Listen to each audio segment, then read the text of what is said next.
Hello guys, എല്ലാവരും എന്താ പറയുന്നു? ഇന്നേ ഞാൻ വന്നിരിക്കുന്ന അടീന്യത്തിൻ്റെ വിശേഷം ഫ്ലവറിൻ്റെ കാര്യങ്ങളൊന്നും പറയാനില്ല കേട്ടോ. അത് നിങ്ങൾ കണ്ടു നോക്കുക. നല്ല ഹെൽത്തി ആയിട്ടുള്ള ഒരു അടീനിയം പ്ലാന്റുമായിട്ടാണ് നിങ്ങളുടെ അടുക്കലോട്ട് ഇന്ന് ഞാൻ എത്തിയിരിക്കുന്നത്. ഈ പ്ലാന്റിനെ കുറിച്ച് പറയുകയാണെങ്കിൽ നേരത്തെ ഞാൻ ഒരു വർഷം മുമ്പ് ഞാനൊരു വീഡിയോ ചെയ്തിരുന്നു.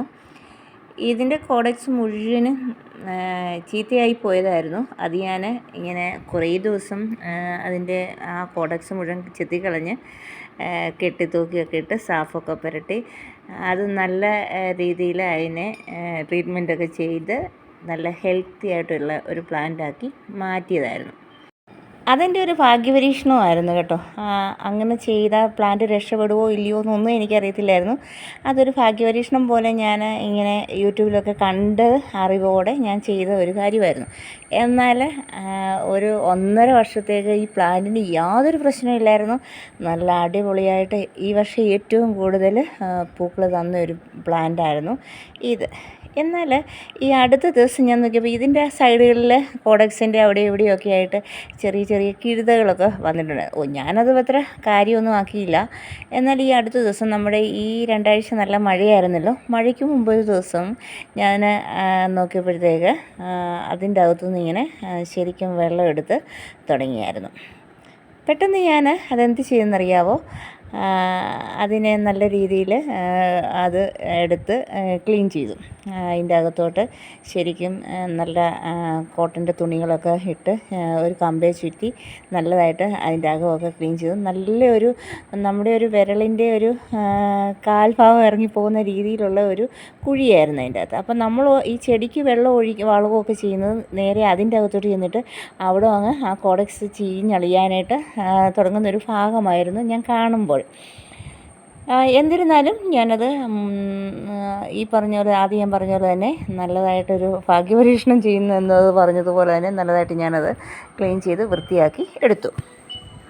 ഇത് ക്ലീൻ ചെയ്തപ്പം പെട്ടെന്ന് വീഡിയോ എടുക്കണമെന്നൊന്നും എനിക്ക് തോന്നിയില്ല. എങ്ങനെയെങ്കിലും പെട്ടെന്ന് ഇതിനെ എങ്ങനെ രക്ഷപ്പെടുത്തിയെടുക്കാമെന്നുള്ളൊരു ചിന്തയായിപ്പോയി.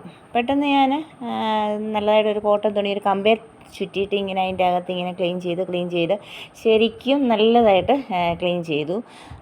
പക്ഷേ അതത്ര ഇതാവും അറിയത്തില്ല. കാരണം എന്നാന്ന് ചോദിച്ചാൽ അടീനിയമൊക്കെ നമ്മൾ അതിൻ്റെ ഒരു ഭാഗം അളിഞ്ഞു പോയെങ്കിൽ അത്രയും ഭാഗം നല്ലൊരു ബ്ലേഡും കൊണ്ടോ കത്തിയും കൊണ്ടോ അത് മുഴുവനും ചെത്തി കളഞ്ഞിട്ട് അവിടെ മുഴുവനും സാഫ് തേച്ചാണ് നമ്മളിവരെ രക്ഷപ്പെടുത്തിയെടുക്കുന്നത്. പക്ഷേ ഇത് അത്ര ശരിയാവുമോ എന്ന് എനിക്കറിയത്തില്ല. പക്ഷേ ഈ മഴയുടെ അതികഠിനമായ ഒരു സമയമായതുകൊണ്ട് അങ്ങനെ ചെയ്താൽ ഒരു പക്ഷെങ്കിൽ ഈ പ്ലാന്റ് ഏതെങ്കിലും രീതിയിൽ ഇതിനേക്കാളപ്പുറമായിട്ട് ചീഞ്ഞ് പോകുമോ എന്നുള്ള ഒരു പേടി കാരണം ഞാനിതിങ്ങനെ ചെയ്യാനാണ് ഇപ്പം തീരുമാനിച്ചിരിക്കുന്നത്. അപ്പോൾ അങ്ങനെ ഞാനത് ചെയ്ത് നല്ലതായിട്ട് ക്ലീൻ ചെയ്തിട്ട് എന്ത് ചെയ്യുന്നറിയാമോ?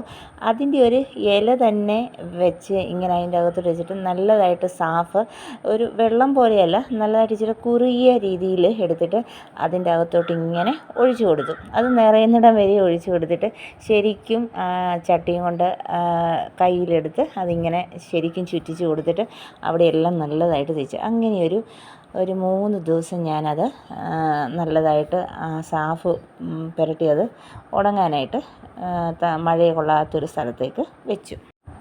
അതിന് ശേഷം പിന്നെ ഞാനൊരു 3 ദിവസം കഴിഞ്ഞാണ് പിന്നെ അടുത്ത പരിപാടി തുടങ്ങിയത്. നോക്കിയപ്പോഴത്തേക്ക് സാഫൊക്കെ നല്ലതായിട്ട് ഉണങ്ങിയവത്തെ പിടിച്ചിട്ടുണ്ട്. അത് കഴിഞ്ഞിട്ട് ഞാൻ എന്ത് ചെയ്യുന്നറിയാം? മെഴുകുതിരി എടുത്ത് ആ കുഴിയിൽ നിറയെ മെഴുകുതിരി ഒഴിച്ച് നിറച്ചു ഫില്ല് ചെയ്തു. അത് എത്രത്തോളം സക്സസ് ആകുമോയെന്ന് എനിക്കറിയത്തില്ല. ആരും അത് ചെയ്ത് ഞാൻ കണ്ടിട്ടില്ല. പക്ഷേ മുറിച്ച് കളയുമ്പം നമ്മൾ ഗ്രാഫ്റ്റിംഗ് ഒക്കെ ചെയ്യുമ്പോൾ അതിൻ്റെ മണ്ടയിൽ അല്ലെങ്കിൽ അത് മുറിച്ച് അതിൻ്റെ മുകൾ ഭാഗം മുറിച്ച് കളയുമ്പോൾ നമ്മൾ മെഴുകുതിരി ഒഴിച്ചു കൊടുക്കുന്നത് ഞാൻ കണ്ടിട്ടുണ്ട്. അല്ലാതെ ഇങ്ങനെയൊരു കാര്യം ഞാൻ കണ്ടിട്ടില്ല.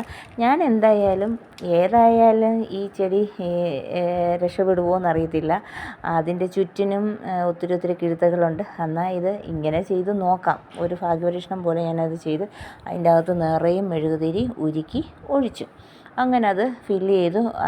അതൊന്ന് നികന്ന് വരണമെങ്കിൽ ഇച്ചിരി സമയമെടുത്തു. അത്രയും സമയം കൊണ്ട് മുഴുവനും ഞാനത് ഫില്ല് ചെയ്ത് എടുത്തിട്ട് അത് ഉണങ്ങുന്നിടം വരെയും വെയിറ്റ് ചെയ്തു. പക്ഷേ ഇത്രയും കേടുകളൊക്കെ വന്നിട്ടും ഈ പ്ലാന്റിൻ്റെ ഇലയ്ക്കോ അല്ലെങ്കിൽ ഇതിൻ്റെ തണ്ടിനോ യാതൊരു ക്ഷീണവും സംഭവിച്ചിട്ടില്ല. അപ്പം അടീനെ ഇങ്ങനെ പതുക്കെയാണ് അത് ചീഞ്ഞു പോകുന്നത്, അല്ലാതെ ഒന്നിച്ചെല്ലാം കൂടെ ഒറ്റ ദിവസം കൊണ്ടൊന്നും ചീഞ്ഞു പോകത്തില്ല. അപ്പം ഞാനിത് എനിക്ക് തോന്നുന്നു ഇത് ചെയ്യാൻ തുടങ്ങിയപ്പോഴേ ഞാൻ കണ്ടതുകൊണ്ടായിരിക്കാം ഒരു പക്ഷെങ്കിൽ ഇത് രക്ഷപ്പെടുത്തിയെടുക്കാനായിട്ട് എനിക്ക് പറ്റിയെന്ന് ഞാൻ വിചാരിക്കുന്നു. അങ്ങനെ ചെയ്ത് കുറേ ദിവസം അത് ഞാനിങ്ങനെ വെള്ളം ഒന്നും ഒഴിച്ചു കൊടുക്കാതെ നല്ല ഡ്രൈ ആയിട്ട് തന്നെ അതിനെ സൂക്ഷിച്ചു. ഇപ്പോഴേതായാലും ഒരാഴ്ച മേലെയായി, യാതൊരു വാട്ടമോ പ്രയാസമോ ഒന്നും ഇതിനുണ്ടായിട്ടില്ല. ഇത് നല്ല ഹെൽത്തി ആയിട്ട് പ്ലാന്റായിട്ട് തന്നെ ഇപ്പോഴും നിൽക്കുന്നു. ഇത് പക്ഷെങ്കിൽ ഈ ചെയ്ത കാര്യം ഒട്ടും അതൊരു സക്സസ് ആകുമോ എന്ന് എനിക്ക് പറയാൻ പറ്റത്തില്ല. കാരണം എന്നാന്ന് ചോദിച്ചാൽ ഈ നമ്മൾ അഡീനിയം പ്ലാന്റ് എപ്പോഴും ചീഞ്ഞ ഭാഗം കളയുമ്പോഴത്തേക്ക് അത് മുഴുവനായിട്ട് കളയണം, അത്രയും ഭാഗം ചെത്തി കളയണം. ഇതൊരു കുഴി പോലെ ആയതുകൊണ്ട് ഇത് പിന്നെയും ഈ മെഴുകുതിരി ഇളകി പോകുന്നതനുസരിച്ച്, അല്ലെങ്കിൽ മെഴുകുതിരിക്ക് വിടവ് വീഴുവോ എന്തെങ്കിലും ചെയ്ത് കഴിഞ്ഞാൽ അവിടോട്ട് പിന്നെയും വെള്ളം വീണിട്ട് ഈ അവസ്ഥ തന്നെയാവും. അപ്പോൾ ഞാൻ വിചാരിച്ചിരിക്കുന്നത് അടുത്ത ദിവസം എന്നല്ല, ഇതൊരു നവംബർ ഡിസംബർ മാസങ്ങളിലേക്ക് നല്ല വെയിൽ വരുന്നൊരു സമയം നോക്കി ഇത് അവിടെ മുഴുവനും ചെത്തിക്കളഞ്ഞതിന് ശേഷം സാഫ് വരട്ടിയാൽ അടിപൊളി ഒരു പ്ലാന്റായിട്ട് പിന്നെ ഈ പ്ലാന്റ് കയറി വരും. അപ്പോൾ അതുവരത്തേക്കുള്ള ഒരു സുരക്ഷിത കവചം എന്നതുപോലെ ഞാൻ ഇതിനെ ഇപ്പം മെഴുകുതിരി ഉപയോഗിച്ച് ഈ പ്രയോഗം ചെയ്തു വെച്ചിരിക്കുന്നത്. ഇതിപ്പം അതിൻ്റെ അകത്തോട്ട് ഈ മെഴുകുതിരി ഒഴിച്ചപ്പോൾ തന്നെ നല്ല ചൂടോടെ ചെല്ലുക. അപ്പം അതൊന്ന് സെറ്റായി വരണമെങ്കിൽ, നല്ലൊരു കുഴിയല്ലേ, സെറ്റായി വരണമെങ്കിൽ ഇച്ചിരി സമയം എടുക്കും. അപ്പോൾ എൻ്റെ പേടി ഈ ചൂട് നല്ല മെഴുകുതിരി അങ്ങോട്ട് ചൂട് ചെല്ലുമ്പോഴത്തേക്ക് ആ പ്ലാന്റിന് എന്തെങ്കിലും കേട് വരുമോ എന്നുള്ളൊരു ടെൻഷൻ എനിക്കുണ്ടായിരുന്നു. പക്ഷേങ്കിൽ ഇപ്പോൾ ഒരാഴ്ചയായപ്പോൾ എന്തെങ്കിലും സംഭവിക്കേണ്ടതായിരുന്നു, പക്ഷെ ഒന്നും സംഭവിച്ചിട്ടില്ല. പ്ലാന്റ് നല്ല ഹെൽത്തി ആയിട്ട് നിൽക്കുന്നു. എന്ത് സംഭവിച്ചു എന്ന് എനിക്കറിയത്തില്ല. ഒരു പക്ഷെങ്കിൽ ഞാൻ ചെയ്ത ഈ പ്രയോഗം അതിനെ രക്ഷപ്പെടുത്തി കാണുമെന്ന് ഞാൻ വിചാരിക്കുന്നു. ഈ പ്ലാന്റ് ഈ വർഷം ഏറ്റവും കൂടുതൽ പൂ തന്ന ഒരു പ്ലാന്റാണ് കേട്ടോ. ഞാൻ ഈ പ്രാവശ്യം ഇതിൻ്റെ വീഡിയോകളൊന്നും എടുത്തിട്ടില്ല, കാരണം കഴിഞ്ഞ പ്രാവശ്യം ഒത്തിരി വീഡിയോകൾ ഇതിൻ്റെ ഇട്ടിട്ടുണ്ടായിരുന്നു. ഇതിൻ്റെ ഫ്ലവറൊക്കെ എടുത്ത് ഞാൻ ഇട്ടിട്ടുണ്ടായിരുന്നു. അതുകൊണ്ട് ഈ പ്ലാന്റ് ഞാൻ ഈ പ്രാവശ്യം ഇട്ടിട്ടില്ല. അതുമല്ല, 2 പ്രാവശ്യവും ഇതിൻ്റെ ഈ പ്ലാന്റിനെ കുറിച്ചുള്ള വീഡിയോകൾ ഞാൻ ഇട്ടിട്ടുണ്ട്. അതുകൊണ്ട് ഈ പ്രാവശ്യം പിന്നെയും ഇട്ട് നിങ്ങളെ മുഷിപ്പിക്കണ്ടെന്ന് കരുതിയിരുന്നപ്പോഴാണ് പിന്നെയും ഇതിനിങ്ങനെ ഒരു പ്രശ്നം വന്നത്. ചിലർ വിചാരിക്കും ഇവർക്കൊക്കെ ഭ്രാന്താണ് ഇങ്ങനെയൊക്കെ ഒരു പ്ലാന്റിനെ രക്ഷപ്പെടുത്തിയെടുക്കാനും, അല്ലെങ്കിൽ ഇതൊക്കെ ഇത്രയും ബുദ്ധിമുട്ട് സഹിച്ച് ഇതൊക്കെ രക്ഷപ്പെടുത്തിയെടുക്കുന്നത്. സത്യമാണ്, ഇതൊരു ഭ്രാന്ത് തന്നെയാണ്. ശരിക്കും ഇതിനോട് ഇഷ്ടമുള്ളവർക്കേ അതിനെക്കുറിച്ച് പറഞ്ഞാൽ മനസ്സിലാവുള്ളൂ. എന്നിരുന്നാലും ഒരു പ്ലാന്റ് പോകുമ്പം എന്തൊരു വിഷമമാണെന്നറിയാമോ. അതേപോലെ ഇങ്ങനെയൊക്കെ ഓരോ കാര്യങ്ങൾ നമ്മൾ ചെയ്തിട്ട് ആ പ്ലാന്റ് പിടിക്കുമ്പം നമുക്ക് വരുന്നൊരു സന്തോഷം അത് പറഞ്ഞറിയിക്കാൻ പറ്റത്തില്ല കേട്ടോ. അത് നിങ്ങളിലൊന്ന് എത്തിക്കാനായിട്ടുള്ള വലിയ ആഗ്രഹം കൊണ്ടാണ് ഈ വീഡിയോ ഇപ്പം ഞാൻ നിങ്ങളിലേക്ക് എത്തിക്കുന്നത്. അപ്പോൾ ഇതൊക്കെയാണ് ഇന്നത്തെ എൻ്റെ അഡീനിയം പ്ലാന്റിൻ്റെ വിശേഷങ്ങൾ. മറ്റൊരു പ്ലാന്റിൻ്റെ വിശേഷമായിട്ട് അടുത്ത ദിവസം ഞാൻ വരുന്നതായിരിക്കും. അതുവരേക്കും ഈ വീഡിയോ കാണുന്നവരൊന്നും എന്നെ സപ്പോർട്ട് ചെയ്യാനായിട്ട് മറക്കല്ലേ.